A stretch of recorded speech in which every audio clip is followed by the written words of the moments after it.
E aí, pessoal, bom dia. Já chegou, eu estava falando com o microfone desligado. Comecei, vou olhar o microfone aqui, porque eu não sei se foi de manhã ou foi à tarde, um dia desse, que eu dei uma palestrada medonha aí com o microfone desligado. Aí alguém me deu toque, aí, professor, deixa você burro, você está falando com o microfone desligado. Bom dia, pessoal. A gente, após aí um intervalo de uma semana, a gente volta com as aulas de redação, certo?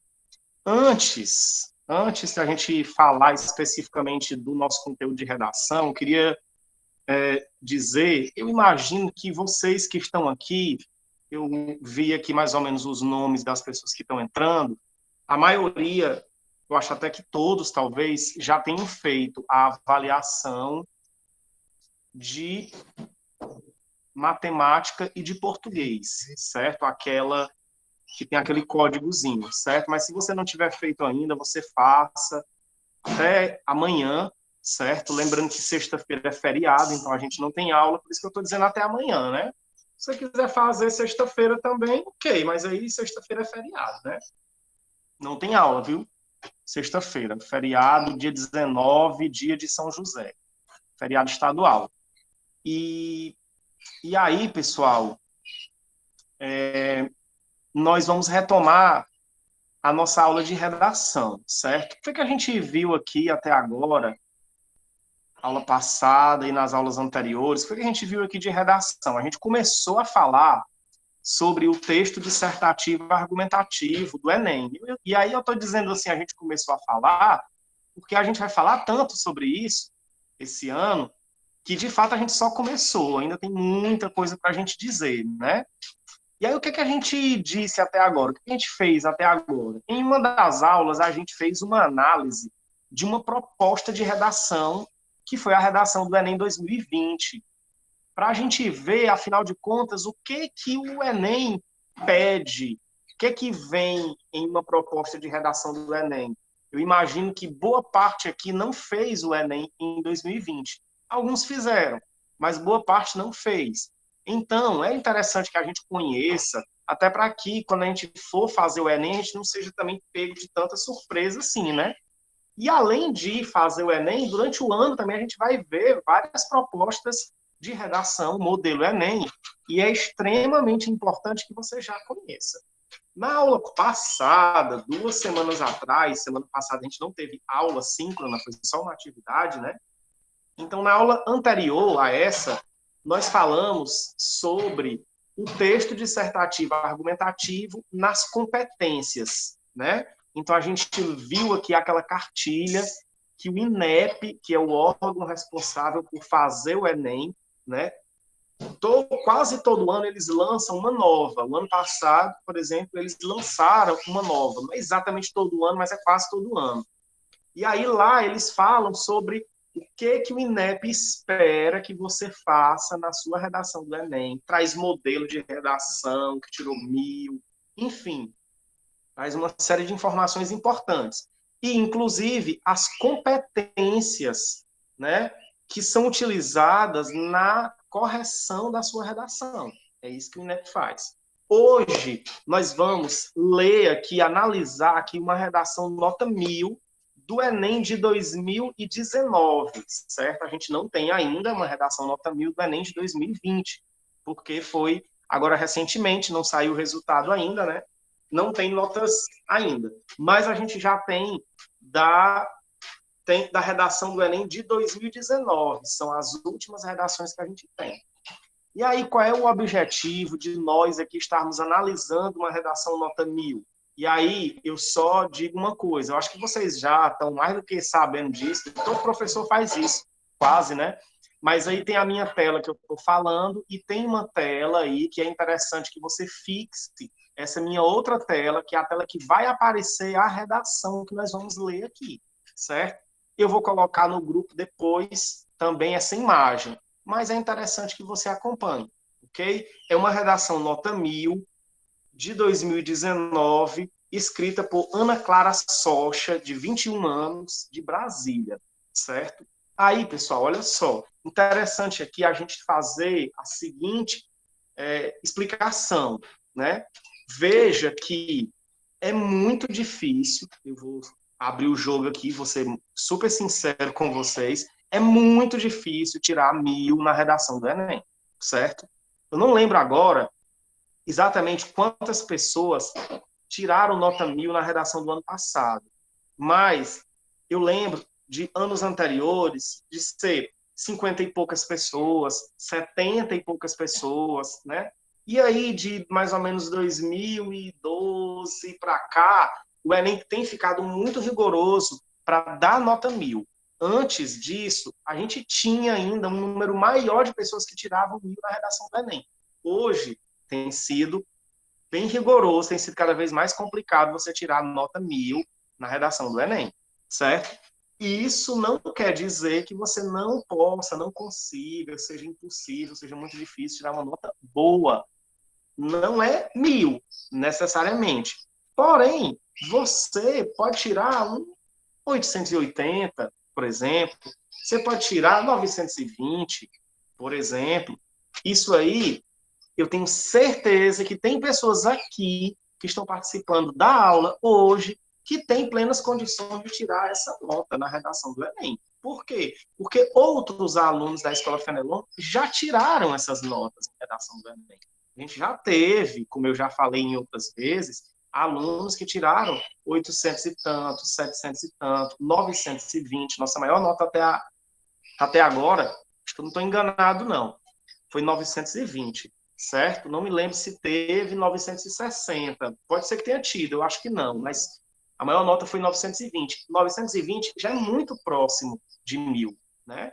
Então, é uma nota muito, muito, muito boa. Portanto, vocês aqui têm plenas condições de tirar essa nota boa. Eu não comentei na aula passada porque o nosso tempo era muito reduzido, a gente tinha muita coisa para falar. Mas hoje eu vou comentar. Como é que é feita essa correção, não é verdade? Como é que o avaliador corrige essa sua redação? A gente viu na aula passada os critérios, e a gente viu meio por alto, porque não deu para a gente ver cada nível de cada competência. A gente viu meio por alto, né? Só para a gente entender o que são as competências, que são 5, que cada competência é avaliada de 0 a 200, e que, portanto, as 5 juntas dá até 1000, e elas vão sempre de 40 em 40 pontos, né? Então, é 0, 40, 80, 120, 160 ou 200, né? Com exceção da competência 2, que não tem 0 na competência 2. Quem tira 0 na competência 2, na verdade, tira 0 na redação, que é ou porque você não entendeu a proposta, ou porque você não escreveu um texto dissertativo argumentativo. Então, você fugiu do que foi pedido, fugiu ou do tema ou do tipo textual lá que o Enem pede. Então, você tirou 0. Mas fora essa, todas as outras você pode tirar 0 na competência, certo? Então, parte do 0. 0, 40, 80, 120, 160 e 200. E eu comentei que a média que os nossos alunos da Escola Fenelon eles estão geralmente em que nível? Estão ali entre os 120, mais ou menos, em todas as competências. Estão no 120. Porém, a gente tem vários alunos acima disso, e tem alguns menos também, mas tem alguns também abaixo disso. Menos não, a gente tem alguns, bastante, abaixo disso. Mas o nosso objetivo é fazer com que a gente eleve isso. Então, você que já tem condição, por exemplo, de tirar um 120 em cada uma, se você tira 120 em cada uma, no final das contas, sua nota é 600, certo? Então, se você já está nesse nível, você vai depois subir esse nível e conseguir chegar a outro patamar, certo? Então, como é que é feita essa correção? A correção é feita por 2 avaliadores. 2 pessoas leem a sua redação e essas pessoas não se conhecem e não combinam a nota. Elas recebem a redação através de um sistema, ele recebe a imagem da redação, como se fosse a redação escaneada, e aí pode muito bem ser que uma pessoa de São Paulo corrija a sua redação e outra pessoa do Pará. Ou seja, pessoas totalmente aleatórias, que não te conhecem e que não se conhecem também. Os avaliadores não se conhecem. Então, não tem perigo deles combinarem a nota, porque eles estão sempre em lugares bem diferentes. Então, ele vai lá e corrige a sua redação, certo? E aí, como é que é dada a nota? A nota é dada através de uma média. Pega a nota que uma pessoa deu, pega a nota que a outra pessoa deu, soma e divide por 2. Essa é a sua nota, certo? Só que tem uma questão. As notas desses avaliadores, ela não pode ser muito diferente, certo? Porque o sistema vai desconfiar que tem um que está corrigindo errado, vamos dizer assim, que não está prestando atenção. Então, se a nota de um para outro tiver uma diferença maior do que 100, vai para uma terceira pessoa corrigir. Ou então, na mesma competência, se a diferença for maior do que 60, também vai para uma outra pessoa corrigir. Certo? Então, é assim que é feita a correção. Então, vai para uma terceira pessoa. Essa terceira pessoa vai corrigir a sua redação sem saber também quais... Ele não sabe que está fazendo a correção a terceira vez, ele não sabe, ele está recebendo aqui como se fosse uma redação normal para ele corrigir. E ele não sabe quais foram as notas que os outros avaliadores deram.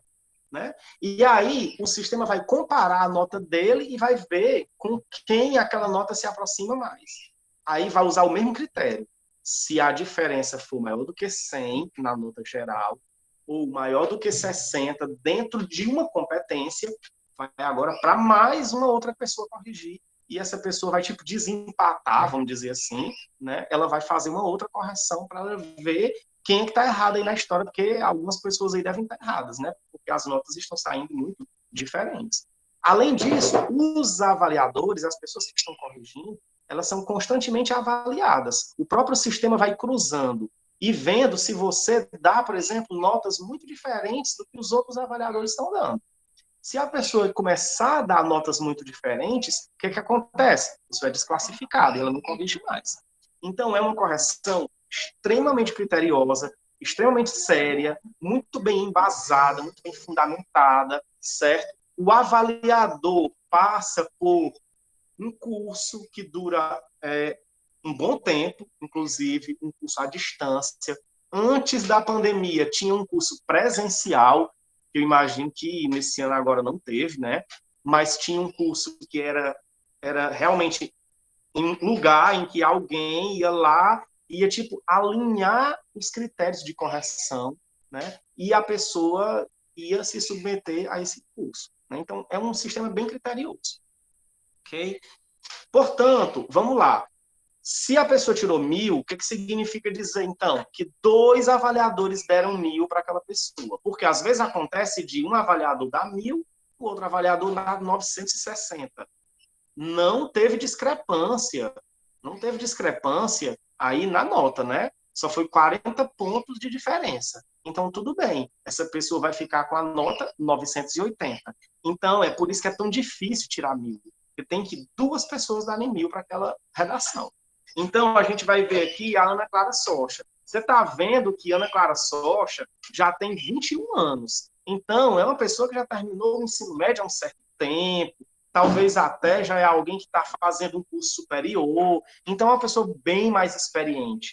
Por isso que é mais difícil, como eu disse, tirar nota 1.000. Você pode ver que o perfil das pessoas que tiram nota 1.000 geralmente é um perfil de pessoas que já concluíram o ensino médio. Então, tem um nível um pouco mais alto de maturidade intelectual e tudo mais, né? Normal. Ok? Vamos lá, então. Eu separei assim, ó, em parágrafos, certo? Então, aqui eu tenho o primeiro parágrafo, certo? E a gente vai comentar. Depois eu tenho o segundo, o terceiro e o quarto. Como eu disse nas aulas anteriores, é muito comum as pessoas estruturarem os textos em 4 parágrafos, certo? Assim, não é uma regra, mas é muito comum que isso seja feito. Por quê? O espaço da folha. Rafael, você comenta já sobre isso, certo? Você comenta já sobre isso. Ou então, se você quiser, você pode até escrever o comentário aí. Se não, você pode falar depois, certo? eu quero ouvir porque eu quero ver se eu concordo com o que você está dizendo ou não, ok? Então, geralmente a pessoa escreve 4 parágrafos. Um parágrafo de introdução, 2 parágrafos de desenvolvimento, em que ele vai fazer a argumentação, e um parágrafo de conclusão, em que ele vai propor uma solução para esse problema. Foi isso que a Ana Clara Sorcha fez aqui, certo? Olha só o que ela diz. E aí a gente vai ver, pessoal, que não é um texto assim, que não tenha nada de outro mundo, certo? É uma coisa simples, mas é uma coisa simples, muito bem feita, e é uma coisa simples, com muito conteúdo. E aí, a gente tem que ser sincero, esse é o problema, né? A gente ter todo esse conteúdo para a gente colocar. Olha só o que ela diz aqui. Eu vou comentar algumas coisas e mostrar que existem aqui algumas chaves que ela usa, que são chaves que qualquer pessoa pode usar em quase todos os temas, certo? Ela diz assim: embora a Constituição Federal de 1988 assegure o acesso à cultura como direito de todos os cidadãos, percebe-se que na atual realidade não há o cumprimento dessa garantia, principalmente no que diz respeito ao cinema. Isso acontece devido à concentração de salas de cinema nos grandes centros urbanos e à concepção cultural de que a arte é direcionada aos mais favorecidos economicamente. Certo? Ela disse alguma coisa aqui muito diferente. Meu Deus, que coisa nova. Não, nada, nada. Inclusive, pessoal, ela aproveitou aqui uma ideia que está na proposta, certo? Ela aproveitou aqui algo que está lá nos textos motivadores, né? Se você pegar, é porque nós vimos antes a prova do Enem de 2020. Essa daqui é do Enem de 2019. Mas isso aqui está na proposta, essa história de que as salas de cinema estão concentradas principalmente nos grandes centros urbanos. Onde é que você tem sala de cinema? Só relembrando, eu comecei aqui, fui direto, não falei nem sobre isso, né? Mas o tema da redação de 2019 era sobre a democratização do acesso ao cinema no Brasil, certo? Cinema é, digamos assim, algo que poucas pessoas têm acesso no Brasil. Onde é que estão os cinemas? Os cinemas estão principalmente nos grandes centros urbanos. Então, se a gente for pensar aqui, por exemplo, na nossa região, aqui na nossa macro-região, aqui, onde é que tem um cinema? Em Quixadá, que fica 120 quilômetros de distância de Salomão, quase, né? E aí, além disso, é um espaço elitizado, a gente pode dizer, porque o ingresso é caro, enfim, e é um bem cultural. E aí o que ela diz? Ela diz assim, a Constituição Federal, Constituição, para quem não sabe, pode ser que alguém não saiba, é como se fosse a lei maior do nosso país. Então, a nossa lei maior diz que o acesso à cultura é um direito de todos os cidadãos. Acesso a cinema é acesso à cultura. Então, se você não tem esse acesso, é como se um direito seu estivesse sendo desrespeitado, né? O acesso à cultura. Aí, vamos pegar aqui, como eu disse, uma chave interessante que ela usa. A história de usar a Constituição. Pessoal, como eu já falei aqui outras vezes, todos os temas de redação do Enem são problemas sociais. Então, vamos pensar aqui. Se é um problema relacionado à educação, a Constituição prevê o direito à educação. Se é um tema relacionado à saúde, se é um problema relacionado à saúde, a Constituição prevê o direito à saúde. Se é um tema relacionado ao meio ambiente, a Constituição prevê acesso ao meio ambiente equilibrado. Cultura, mesma coisa. E por aí vai. Segurança, mesma coisa. A Constituição prevê o direito de ir e vir, o direito à liberdade, o direito à segurança. Então, praticamente tudo a gente consegue encaixar a Constituição Federal. Por quê? Tem um direito ali que está sendo violado. Tem um direito ali que não está sendo respeitado. E aí, é legal, porque mostra um conhecimento. E você pode praticamente usar isso em quase todos os temas de redação. Quase todos os temas, certo? Porque tem ali um direito sendo desrespeitado. Ok? Então, é uma chave interessante. Você vê que o que ela faz aqui? ela faz primeiro uma contextualização. Qual é a contextualização que ela faz? Ela diz que o acesso ao cinema é acesso à cultura e que existe na Constituição a previsão do acesso à cultura. E ela diz o quê? Que está sendo desrespeitado esse direito. E aí, agora, ela apresenta a tese dela, a opinião dela. Isso aqui é importantíssimo ter logo no primeiro parágrafo. E já está no primeiro parágrafo dela. É isso aqui, ó. Isso aqui é a tese dela, quando ela diz assim... Vale, meu Deus do céu, desculpa. Isso aqui é a tese dela, quando ela diz assim, ó. E isso acontece, esse problema, devido à concentração de salas de cinema nos grandes centros urbanos e a concepção de que a arte é direcionada aos mais favorecidos economicamente, certo? Essa é a opinião dela. A opinião dela é dizer qual é a causa desse problema. E ela aponta duas causas: concentração de salas de cinema e o fato de que as pessoas imaginam que arte é uma coisa para a elite apenas. Aí, olha só, o que ela vai fazer agora? Se ela apontou duas causas, ela vai escrever agora um parágrafo sobre uma das causas e vai fazer o quê? Escrever outro parágrafo sobre a outra causa. Olha só, foi exatamente o que ela fez. Ela diz assim, ó. Leio já, viu, Rafael? É relevante abordar, primeiramente, que as cidades brasileiras foram construídas sob um viés elitista e segregacionista, de modo que os centros culturais estão, em sua maioria, restritos ao espaço ocupado pelos detentores do poder econômico. Essa dinâmica não foi diferente com a chegada do cinema, já que apenas 17% da população do país frequenta os centros culturais em questão. Isso aqui ela não tirou da cabeça dela, estava na proposta, viu esse dado aqui. Nesse sentido, observa-se que a segregação social é evidenciada como uma característica da sociedade brasileira por Sérgio Buarque de Holanda no livro Raízes do Brasil, se faz presente até os dias atuais, por privar a população das periferias do acesso à cultura e ao lazer que são proporcionados pelo cinema. Em outras palavras, o que ela disse? As cidades no Brasil, elas foram construídas de um modo que você afastou as pessoas mais pobres dos centros culturais. Por exemplo, vamos pegar aqui Fortaleza. Onde é que estão os cinemas de Fortaleza? Os cinemas de Fortaleza estão nos shoppings, certo?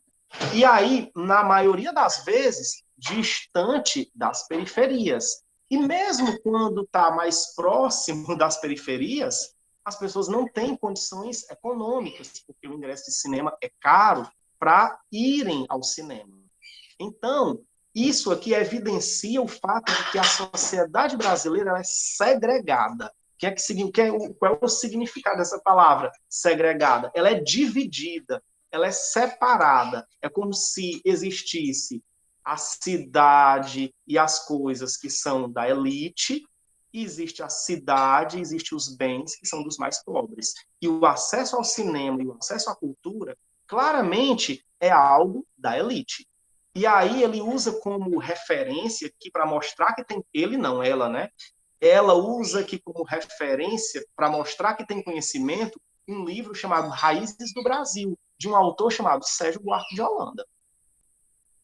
Olha só, é uma coisa óbvia, é muito óbvio, certo? Dizer que o Brasil é desigual, é segregado, isso é muito óbvio. Agora, usar, por exemplo, um livro de Sérgio Buarque de Holanda para exemplificar, aí faz com que você dê um salto muito grande, porque aí, quem de vocês, por exemplo, conhece Sérgio Buarque de Holanda?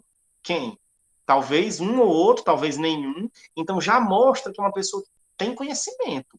E aí, pessoal, todo conhecimento que você tem, esteja relacionado com o assunto, você tem que demonstrar aqui na sua redação.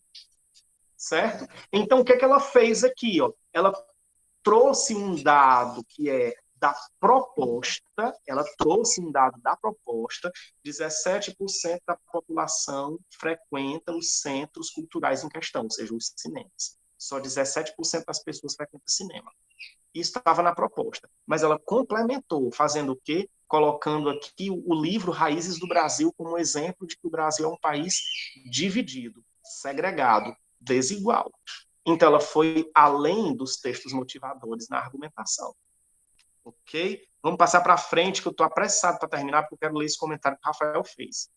Paralelo, olha só, lá o que é que ela disse? Ela disse que a causa eram duas da falta de acesso ao cinema. Primeiro, os cinemas estão longe das pessoas, né? Por quê? Porque as pessoas, geralmente mais pobres, elas moram mais longe dos cinemas. E, além disso, isso porque só tem cinema nos grandes centros urbanos. E, além disso, também o fato de que a cultura, a arte é vista como algo para a elite e não para as pessoas mais pobres. É como se as pessoas mais pobres não produzissem nem consumissem arte. Aí, agora, nesse outro parágrafo, ela fala sobre isso. Paralelo a isso, vale também ressaltar que a concepção cultural de que a arte não abrange a população de baixa renda é um fato limitante para que haja a democratização plena da cultura e, portanto, do cinema. Isso é retratado no livro Quarto de Despejo, de Carolina Maria de Jesus, o qual ilustra o triste cotidiano de uma família em condição de miserabilidade, que uma família em condição de miserabilidade vive, e assim mostra o acesso a centros culturais, mostra como o acesso a centros culturais é uma perspectiva distante de sua realidade, não necessariamente pela distância física, mas pela ideia de preconceito a esses espaços. Então, além das pessoas de baixa renda não terem acesso ao cinema por uma questão econômica e por uma questão de distância geográfica, existe também um preconceito de que o cinema, a arte, de um modo geral, é coisa para a elite, não é coisa para os pobres, né? E aí ela dá como exemplo aqui o livro Quarto de Despejo, de uma escritora chamada Carolina Maria de Jesus. É um livro fantástico, é um livro muito bacana. Carolina Maria de Jesus é uma escritora incrível, certo? Uma escritora que negra, pobre, certo? Que mostra essa realidade da favela no Brasil, certo? E as condições subhumanas a que geralmente essas pessoas estão submetidas, né? Então, mais uma demonstração de conhecimento aqui sobre o assunto. Leu o livro Quarto de Despejo, de Carolina Maria de Jesus. Aí, pessoal, olha só, vamos aqui pensar uma coisinha. É obrigado, é necessário a pessoa ter lido o livro Raízes do Brasil, de Sérgio Buarque de Holanda. É obrigado ela ter lido o livro Quarto de Despejo, de Maria Carolina de Jesus? É obrigado? Não é. Ela não precisa necessariamente ter lido esses livros. Ela pode simplesmente conhecer a obra, saber do que se trata e saber que essa obra tem relação com desigualdade social, segregação, como foi no caso dessa, né? Mas no caso da outra lá, mais ainda, como a sociedade brasileira, como a história do Brasil foi construída de modo a segregar as pessoas mais pobres. Entendeu? Não necessariamente a pessoa precisa ter lido esses livros. A mesma coisa é com você também. Você não necessariamente precisa conhecer tudo, ler tudo. Mas você tem aqui um repertório e você amplia o seu repertório para que você consiga conhecer mais sobre assuntos que você pode usar depois na sua redação, em outros temas. É assim que funciona. É assim que funciona. Certo? Vamos para o próximo parágrafo, que agora é o parágrafo final, ou seja, a conclusão dela. Ela disse lá, o que foi que ela falou? Vamos retomar. Ela disse, a causa, diz que eram duas causas. No primeiro parágrafo, ela falou sobre uma das causas. No segundo parágrafo, desculpa, no primeiro parágrafo ela fez a introdução, né? Aí diz quais eram as causas. No segundo parágrafo, ela falou sobre uma das causas. No terceiro parágrafo, ela falou sobre a outra causa. E agora ela vai apresentar a solução para o problema. Vamos ver aqui qual é a solução que ela dá. Dessa forma, pode-se perceber que o debate acerca da democratização do cinema é imprescindível para a construção de uma sociedade mais igualitária. Nessa lógica, é imperativo que o Ministério da Economia destine verbas para a construção de salas de cinema de baixo custo ou gratuitas nas periferias brasileiras por meio da inclusão desse objetivo na Lei de Diretrizes Orçamentárias, com o intuito de descentralizar o acesso à arte. Ela não falou de um problema lá, que era a falta de acesso porque as pessoas estão mais distantes, então ela tentou resolver esse problema aqui. Ela apresenta duas soluções. É obrigado fazer isso, professor? Não, não é obrigado, não é nem necessário. Basta você apresentar uma solução. Até porque quando você apresenta mais de uma solução, o avaliador vai te dar a nota pela solução mais completa que você tiver. E aí, olha só, ela apresenta outra solução, porque já que ela disse que eram duas causas, então ela quis colocar duas soluções. Além disso, cabe às instituições de ensino promover passeios aos cinemas locais desde o início da vida escolar das crianças, mediante a autorização e contribuição dos responsáveis, a fim de desconstruir a ideia de elitização da cultura, sobretudo em regiões carentes. Feito isso, a sociedade brasileira poderá caminhar para a completude da democracia no âmbito cultural. Voltou lá para a Constituição de novo. Fazendo isso aqui, a gente consegue garantir o acesso à cultura, a democratização do acesso à cultura, do jeito que está previsto lá na Constituição. E aí, o que ela faz aqui lindamente? Resolve as duas causas que ela apresentou. A causa de que as pessoas estão segregadas porque estão distantes do cinema, e a causa de que as pessoas imaginam que a arte e cultura é só para pessoas ricas. Pessoas pobres não precisam ter acesso à arte e cultura. Existe até um preconceito de que pobre não gosta disso, a pessoa não entende esse tipo de coisa. Não, isso aí a pessoa não entende, ele não gosta disso, né? Então, ela tá aí, ela finalizou perfeitamente e lindamente a sua redação. Agora, eu vou ler aqui o comentário de Rafael, certo? E aí, pessoal, se alguém tiver pergunta, fique à vontade, fique super à vontade, certo? E pode perguntar.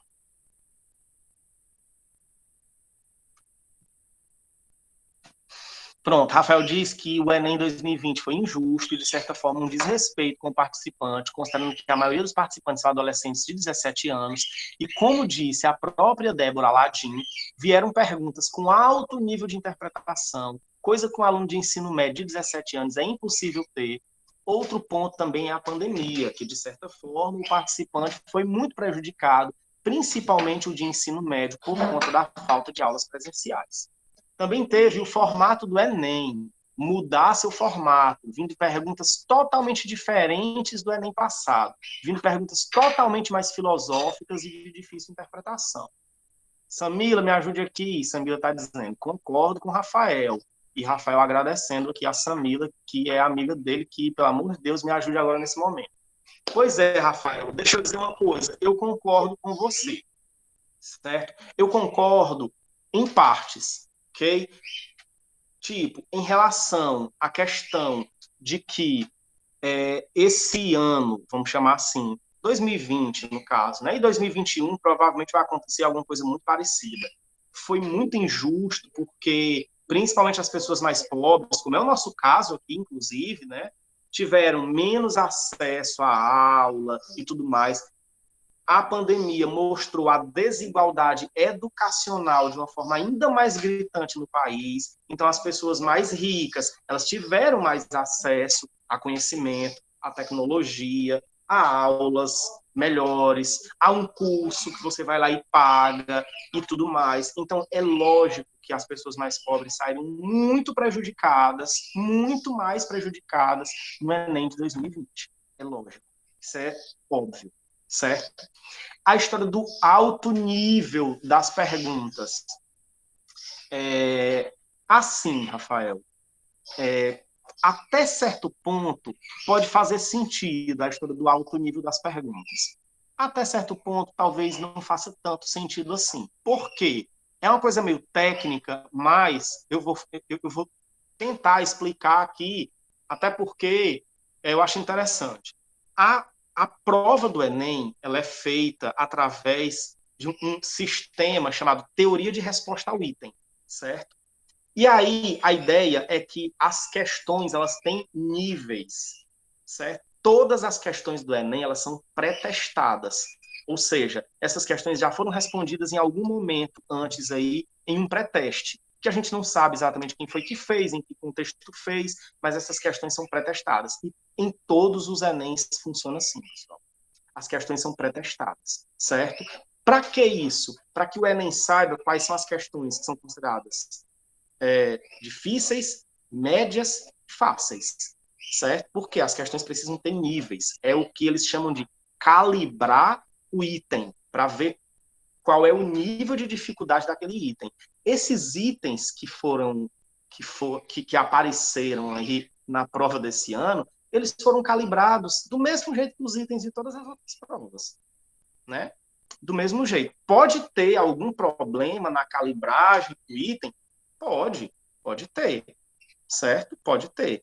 Isso acontece. Existem, inclusive, pesquisas que são feitas em relação a isso, certo? Mas, de uma certa forma, a gente pode dizer que isso não é o maior dos problemas. Eu acho que um problema muito maior é o que você falou sobre a questão, por exemplo, da dificuldade, da desigualdade enorme, enorme. Outra coisa, eu não tenho nenhuma dúvida de que, principalmente na área de ciências da natureza, principalmente, eu estou dizendo isso, eu não sou um grande conhecedor do Enem de ciência da natureza, não. Mas é muito pelo que eu vejo, existem questões de química, sobretudo, dizem, né, que são questões ultra difíceis, entendeu? Que não fazem muito sentido. Pode ser que não façam tanto sentido assim, tá? Numa prova de ensino médio. Mas elas são itens calibrados, entendeu? Então, são itens que foram pré-testados. Se eles fossem itens que, tipo assim, ninguém sabe responder, eles não entrariam na prova, certo? Porque um dos lemas, vamos dizer assim, da testagem de itens é o seguinte: se um item todo mundo sabe responder, ele não é bom. Se uma questão a questão que todo mundo sabe responder, ela não é boa para o Enem. A questão que ninguém sabe responder também não é boa para o Enem, certo? Por quê? Porque essas questões, elas não servem para diferenciar quem sabe e quem não sabe aquele conteúdo. Se ninguém consegue responder, como é que ela diferencia quem sabe e quem não sabe? Se todo mundo sabe responder, como é que ela diferencia quem sabe e quem não sabe? E o objetivo da teoria de resposta ao item é exatamente saber quem tem aquela competência e quem não tem aquela competência. Então, os itens, eles são pré-testados, ok? Mas eu entendo, Rafael, eu entendo principalmente porque nós, e aí eu estou falando nós, as pessoas que são alunos das escolas públicas, que temos menos acesso à informação, sim, não vamos dizer que não temos, não, porque temos, a gente tem que reconhecer, nós que temos menos acesso à informação, a gente acaba tendo mais dificuldade ainda em relação a isso. E aí a pandemia escancarou esse problema, mostrou esse problema de uma forma ainda mais gritante, que muita gente não tem acesso à informação. E aí isso dificulta. Quem é que, meio que, de certa forma, contribui para dar acesso à informação? A escola. O que aconteceu com a escola em 2020? Vocês sabem. O que aconteceu? Estávamos, esse ano a gente está até 1000 vezes melhor. Mas ano passado, o que a gente estava fazendo? Basicamente, a gente estava fazendo atividade em formulário do Google. Era isso que a gente estava fazendo. Só isso. Entendeu? É muito pouco. É muito pouco. Certo? E aí é um problema, realmente. Deixa eu ver aqui, tem mais comentários aqui. Eu tô achando ótimo. Tô achando ótima a interação de vocês. Certo? Samila disse: no Enem do ano passado, que foi esse ano, exatamente, além de ter vários fatores externos que já influenciavam na grande pressão do aluno, muitos alunos ficaram sem acesso. Samila, com certeza, isso aqui foi um absurdo total. Como é que o Ministério da Educação faz um Enem em plena pandemia, um Enem que teve o maior índice de falta, de evasão de todos os tempos. Se eu não estou enganado, foi quase 50%, acho 40%, sei lá, de evasão, certo? Ou seja, a pessoa se inscreveu e não foi fazer a prova. Eu conheço pessoas que não foram fazer a prova por conta da pandemia. A pessoa, por exemplo, tem um problema de saúde, é asmático, a pessoa teve medo de ir fazer o Enem e ter o azar de contrair o vírus, entendeu? E a pessoa disse, não vou fazer. E a mãe e o pai disseram, não, você não vai fazer. Melhor para você não fazer. Né? Então, além disso, uma galera aí que não foi fazer porque tudo ficou mais complicado. Aí o Enem já aconteceu numa data diferente, e foi certo ter acontecido numa data diferente. Não era nem para ter acontecido quando aconteceu, era para ter acontecido depois. Porque o Ministério da Educação fez uma enquete, fez uma pesquisa com quem estava inscrito, perguntou qual era a data que o pessoal achava melhor. O pessoal escolheu, se eu não me engano, maio, né? Ou foi março, abril, sei lá, acho que foi maio. E aí o Ministério simplesmente disse, não quero saber o que vocês acham. E aí colocou lá para janeiro. Complica, né? Desse jeito, complica. Então, o Enem, com certeza, cheio de muitos problemas. Certo? Aí Rafael diz, sobre o Ministério, só não diz que está um cabaré, porque cabaré é mais organizado. Concordo, Rafael. Já troca de ministro da educação, né? Já é o terceiro ministro da educação. Já, assim, ministros que estão mais preocupados com questões ideológicas do que com fazer realmente a política pública de educação acontecer. Ótimo. Eu também concordo. Samila diz, daí vem o Enem digital, que foi considerado por muitos como desnivelado no nível de dificuldade. Pois é, Samila, a questão do nível de dificuldade, eu volto lá à história de que os itens são pré-testados e tudo mais. Então, não é para ter esse desnível de dificuldade. Né? Uma das premissas da teoria de resposta ao item é que as pessoas podem fazer provas diferentes, que a nota não é para ser uma nota tão desigual. Se o item for bem elaborado, for bem calibrado, for pré-testado, for bem escolhido. Né? Mas aí, essas questões são muito técnicas e a gente está vendo aí que a gente tem um ministério que às vezes não está muito apegado a essas questões mais técnicas. Né? Então pode ser que tenha tido alguma merda mesmo. E outra, teve muito Enem 2020, né? Teve o Enem mesmo, teve o Enem digital, teve reaplicação. E aí, muitas provas precisam de muitos itens. A gente não sabe se todos esses itens tinham tanta qualidade assim, né? Essa é uma das questões também. Rafael disse, e outra coisa também, foram pessoas que foram tiradas do Enem, exatamente, Rafael. Para quem não sabe, pessoal, foi assim, aqui em Solonópolis, por exemplo, a gente não teve esse problema, mas em algumas cidades, os locais de prova não tinham condição de receber a quantidade de pessoas que estavam inscritas.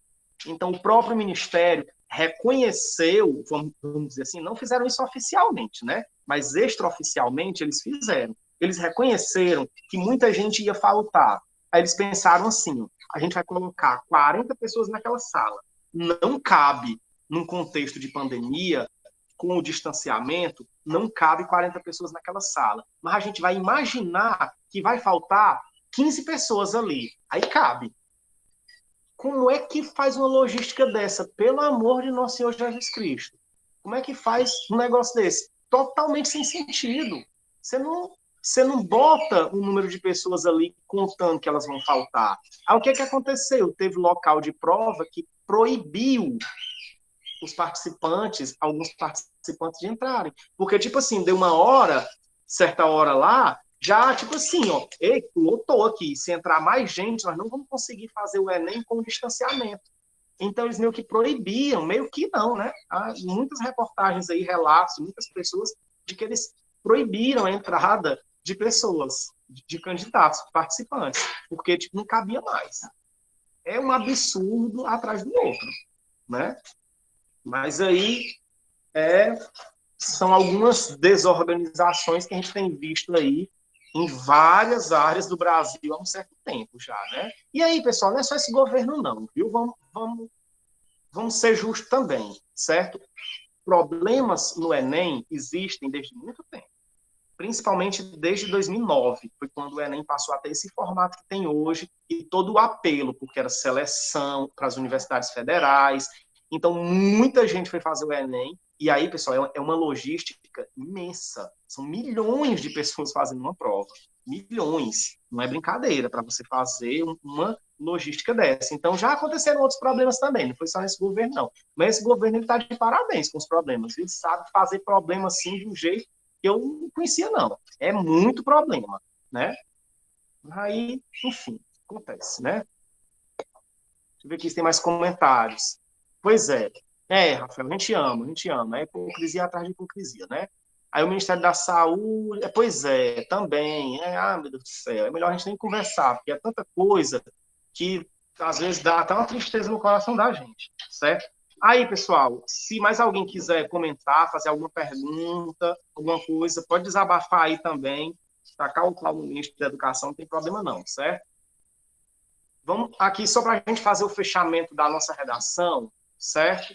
Olha só, você viu aqui que uma redação nota 1000, ela tem que ter algumas coisas, né? A primeira coisa é uma estruturação de ideias que é muito bacana, muito boa.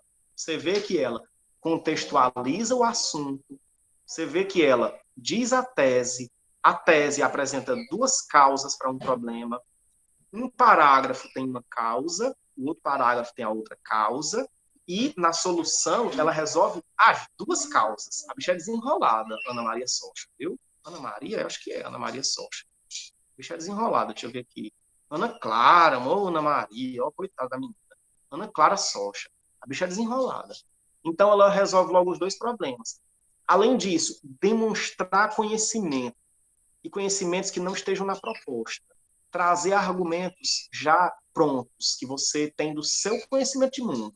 Então, a mulher comentou sobre Sérgio Buarque de Holanda e o livro Raiz do Brasil, comentou sobre Carolina Maria de Jesus, Quarto de Despejo. Show demais. Show demais. Usou coisa da proposta também. Você pode usar a coisa da proposta, só que você tem que ir além da proposta. Não pode ficar só na proposta. Certo? Acho ironia. Aí falarem que os jovens são o futuro do Brasil, sendo que estão estudando para. Pois é, Rafael, esse problema é um problema que muitos especialistas da área de educação e tudo mais, da área de ciências, fala muito disso. É a chamada fuga de cérebros, certo? Que é o quê? A pessoa se forma, né? A pessoa estuda muito, um brasileiro, vai lá, estuda muito e tudo mais, mas aí depois o que é que ele faz? Não vê reconhecimento, não vê nada bacana aqui, cai na mata, vai embora, entendeu? Vai embora, né?